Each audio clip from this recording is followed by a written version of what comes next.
और मैं सीधा एक बड़े पॉइंट पे आना चाहता हूं, एक बड़ी साजिश का खुलासा करना चाहता हूं। मैंने कल दिन भर हर चीज को बड़ी माइन्यूटली जो है वो समझने की कोशिश की, और देखिए कुछ घटनाएं ऐसी हुई हैं जो इस ओर इशारा कर रही हैं कि ये सीज फायर एक बड़ी साजिश हो सकती है। और मेरी इसके लेकर क्या राय है मैं आपके सामने रखना चाहता हूं। देखिए, अगर बीती रात के हमलों की बात की जाए तो साफ देखा जा सकता है कि सीज फायर के नाम पर एक बार फिर धोखा हुआ है और 4 देशों में हमलों की खबरें सामने आने लगी हैं। अगर ईरान की बात करें, देखिए कल हमने देखा था कि कल दोपहर को ईरान के एक ऑयल रिफाइनरी में लवाना में धमाका हुआ था और सिरी में धमाका हुआ था, जो कि एक आइलैंड है। ये 2 धमाकों की खबरें कल शाम तक ईरान से आ चुकी थी और ये बड़े धमाके थे, जिसे देखकर साफ था कि यहां पर हमले हुए हैं। उसके बाद अब खबरें हैं कि बीती रात इस्फहान में, यानी कि उस जगह पर जहां पर ईरान के परमाणु सेंटर हैं, इस्फहान में धमाके की खबरें आ रही है और केमरन शाह में भयंकर धमाके की खबरें आ रही है। यानी कि एक बार फिर ईरान पर हमला किया गया है और उसका जवाब भी ईरान की तरफ से आना शुरू हो गया है। कल हमने देखा सऊदी अरब के ईस्ट वेस्ट ऑयल पाइपलाइन पर जबरदस्त ड्रोन अटैक हुए, धमाके हुए, जहां पर आग लगी है और ये सऊदी पर बड़ा हमला है। देखिए, ये जो जिस पाइपलाइन पर हमला हुआ है, यहां से रोज 7 मिलियन बैरल ऑयल जो है वो निकाला जाता है और जिस तरह से हॉर्मूज बंद है, उसके बाद इसी पाइपलाइन का इस्तेमाल करके लाल सागर तक जो है वो ऑयल पहुंचाया जा रहा था, जहां से जहाजों में इसे भरा जाता है। तो ये सऊदी पर बड़े हमले की खबरें हैं। कई और जगह ड्रोन अटैक किए गए हैं, ईरान ने बदला भी लिया है। इसके अलावा देखिए, इजराइल में जो है वो कई जगह पर मिसाइलें बरसी हैं। इजराइल के बीर शेवा में, यरूशलेम में बड़े मिसाइल हमलों की खबरें हैं। देखिए, ईरान ने पहले ही कहा था कि अगर धोखा होगा और उस पर हमले होंगे तो ईरान जबरदस्त बदला लेगा, और बिल्कुल वैसा ही देखने को मिल रहा है। इजराइल पर मिसाइलें बरस रही हैं। इसके अलावा देखिए, सबसे बड़ी खबर है लेबनान में बैरूत में, बीका में, दक्षिणी लेबनान में भयंकर हमले हो रहे हैं और बताया जा रहा है कि एक रात में 300 से ज्यादा लोगों की मौतें हो गई हैं। देखिए, इजराइल ने बड़ा धोखा किया है। ये लेबनान भी इस शर्त में शामिल था कि सीज फायर के तहत लेबनान पर हमले नहीं होंगे, लेकिन लेबनान में भयंकर बमबारी कर रहा है नेतन्याहू और इजराइल, और नतीजा ये है कि 300 लोगों की एक रात में मौत हो गई है। यानी कि ये खूनी रात साबित हुई है मिडिल ईस्ट के लिए एक बार फिर, और इससे साफ है कि अब ये सीज फायर ज्यादा दिन नहीं चलने वाला है और भयंकर जंग छिड़ सकती है। देखिए, पहली बात तो ये, इस समय जो खबर आ रही है ईरान से, ईरान में सेना को तैयार रहने का आदेश दिया गया है और यह कहा गया है कि एक बड़ी जंग के लिए फिर से सेना तैयार रहे। यह आदेश ईरान के जनरल्स को दिया गया है, ईरान की सेना को दिया गया है। दूसरी बात, ईरान की सेना को की तरफ से ये संदेश आ रहे हैं, इस तरफ से मैसेज आ रहे हैं, ईरान की सेना को अमेरिका और इजराइल के सीज फायर पर कोई भरोसा नहीं है।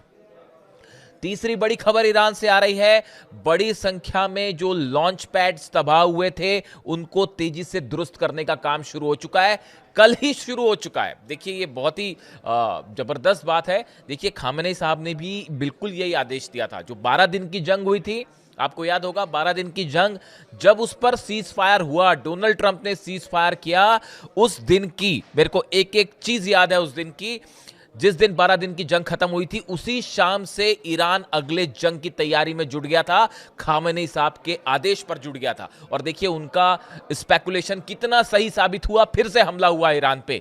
अब ईरान की सेना ने खामेनेई साहब के आदेशों के मुताबिक ही एक बार फिर से, जैसे ही सीज फायर हुआ, फिर से जंग की तैयारी शुरू कर दी है। लॉन्च पैड्स जो हैं वो रेडी करने शुरू कर दिए हैं। मिसाइल्स के मूवमेंट को लेकर भी खबरें आ रही हैं कि कई लॉन्च पैड्स पर मिसाइल्स पहुंचाई गई हैं। इस तरह की खबरें भी ईरान से हैं। इसके अलावा हॉर्मूज में ईरान की सेना ने एक बार फिर ईरान की सेना की संख्या बढ़ानी शुरू कर दी है ईरान ने।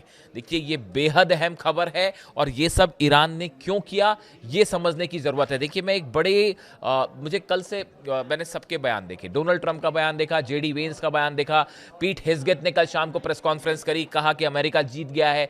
इन तमाम बातों के बीच में डोनाल्ड ट्रंप का एक बयान ऐसा था जो इस ओर इशारा कर रहा है बड़ा साफ साफ कि यह बड़ी साजिश है, ईरान पर धोखे से फिर से हमला हो सकता है।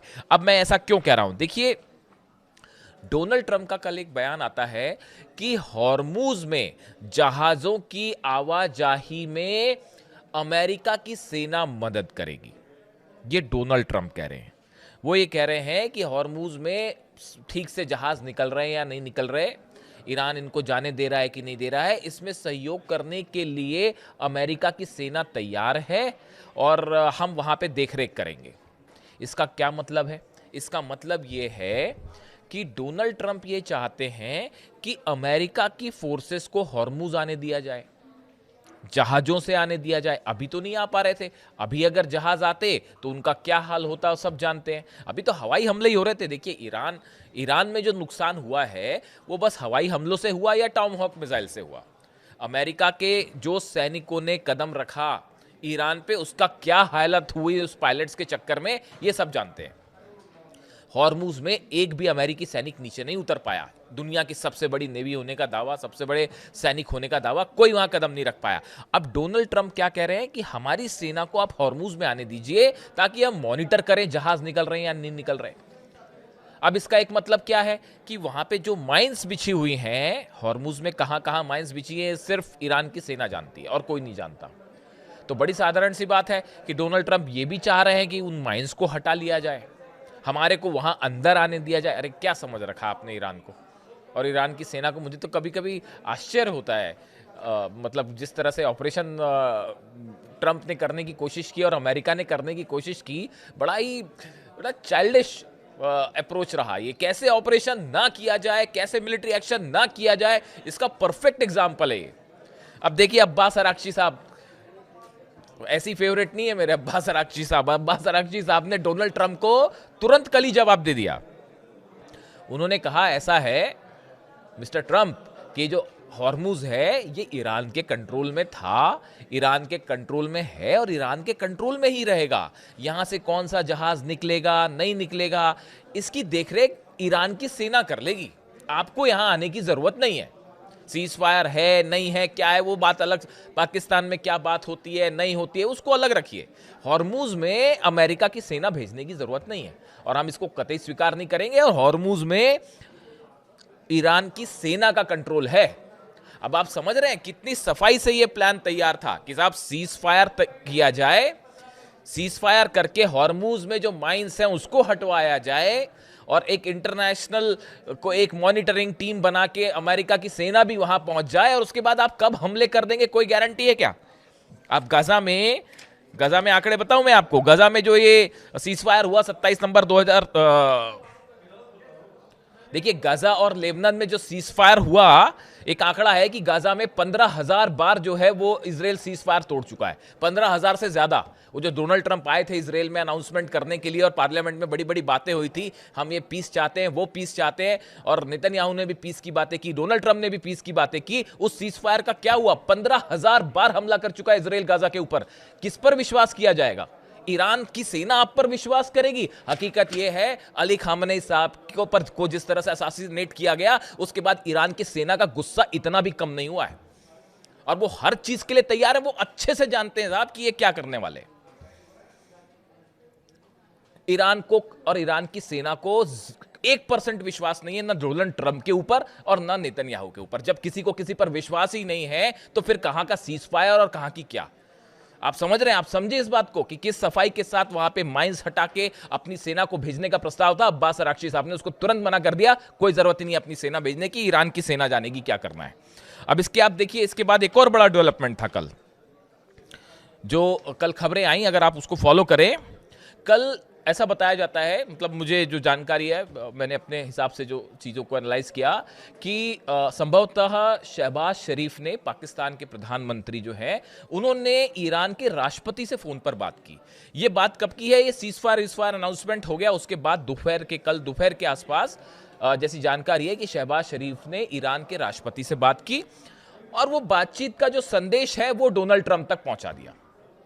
जो भी बात हुई हो, संभवतः इसी बात को लेकर हुई होगी। 15 सूत्री प्रोग्राम उनका है, 10 सूत्री प्रोग्राम उनका है, और इस्लामाबाद में पाकिस्तान में बैठक होने वाली है 10 अप्रैल को, और उसको लेकर एक शायद किसी तरह की कोई चर्चा हुई होगी। लेकिन जो भी हुआ हो, ईरान ने एक बार फिर किसी चीज को लेकर ऐसा जवाब दिया कि वो संदेश जब डोनाल्ड ट्रंप तक पहुंचा तो डोनाल्ड ट्रंप फिर एक बार गुस्से में दिखाई देने लगे, फिर झुंझलाने लगे, और फिर फ्रस्ट्रेट होकर उन्होंने बयान दे दिया कि अगर हमारी शर्तें नहीं मानी जाएगी तो हम फिर हमला कर देंगे। ये बात डोनाल्ड ट्रंप ने कल दोपहर के आसपास उनका ये बयान आया कि अगर हमारी शर्तें नहीं मानी गई, ईरान ने शर्तें नहीं मानी, तो फिर से हमला हो सकता है। और ये सब कुछ हुआ पाकिस्तान के प्रधानमंत्री ने जो भी संदेश पहुंचाया हो, ईरान के राष्ट्रपति का जो भी संदेश पहुंचाया हो उन्होंने अमेरिका तक, उसके बाद हुआ। अब देखिए, इसी बीच एक बात और समझिए आप, कल से जब से खबर ब्रेक हुई सीजफायर वाली, उसके बाद से पूरी दुनिया में, ना सिर्फ अमेरिका में बल्कि पूरी दुनिया में यह संदेश गया कि भाई ये ईरान की तो बहुत बड़ी जीत हो गई। पहले हॉर्मुज खुला हुआ था, अब वो हॉर्मुज बंद हो गया, ईरान उस पर कब्जा छोड़ने को तैयार नहीं और कह रहा है कि हम टैक्स भी लेंगे वहां पे। यानी पहले खुला था, अब बंद हो गया है। उसके बाद जो है सब तरफ ये संदेश कि भाई ईरान के सामने अमेरिका झुक गया। पूरी दुनिया के पेपर, अखबार, मैगजीन सब भरे हुए हैं। सिर्फ एक अमेरिका के रक्षा मंत्री को ये लगता है कि भाई ईरान हार गया है। पीट हेग्सेथ को सिर्फ लगता होगा कि हार गया, और डोनाल्ड ट्रंप को लगता होगा। अमेरिका में लगातार सवाल उठ रहे हैं कि ये क्या ऑपरेशन कर दिया, और 80 सीनेटर बताया जा रहा है, 80 सांसद जो हैं वो सीनेटर नहीं, 80 सांसद जो है हाउस ऑफ रिपब्लिकन्स अमेरिका में, बताया जा रहा है कि 80 सांसद जो हैं वो चाहते हैं कि डोनाल्ड ट्रंप इस्तीफा दे दे। अभी कल 3 सर्वे हुए अलग अलग बड़े अखबारों के, एजेंसीज के अमेरिका में। 60% से 62% लोगों का कहना है कि डोनाल्ड ट्रंप की वजह से अमेरिका को बदनामी झेलनी पड़ी और नुकसान हो गया है। यानी डोनाल्ड ट्रंप की अनपॉपुलरिटी अपने पीक पर है, अपने चरम पर है। सब ये देख रहे हैं कि ये क्या हो रहा है और डोनाल्ड ट्रंप की वजह से अमेरिका को कितना नुकसान झेलना पड़ गया। अब इसके बाद देखिए, अब ये बात जो है वो डोनाल्ड ट्रंप को भी समझ में आ रही है कि भाई ये तो भयंकर बदनामी हो गई है, चुनाव जीतना मुश्किल हो गया है, और सब तरफ ये मैसेज चला गया कि ईरान जीत गया। तो एक फ्रस्ट्रेशन वो है अपने आप में। इसके अलावा आप देखिए, जो एक बड़ा डेवलपमेंट वो है कि वो नेतन्याहू के आप बयान देखिए। इजराइल में जो है वो भी बड़ा डेवलपमेंट होने लग गया है। बड़ा डेवलपमेंट ये हो रहा है कि इजराइल में जो नेता विपक्ष है, इसके अलावा देखिए बड़ा डेवलपमेंट इजराइल में है। इजराइल में जो नेता विपक्ष हैं यायर,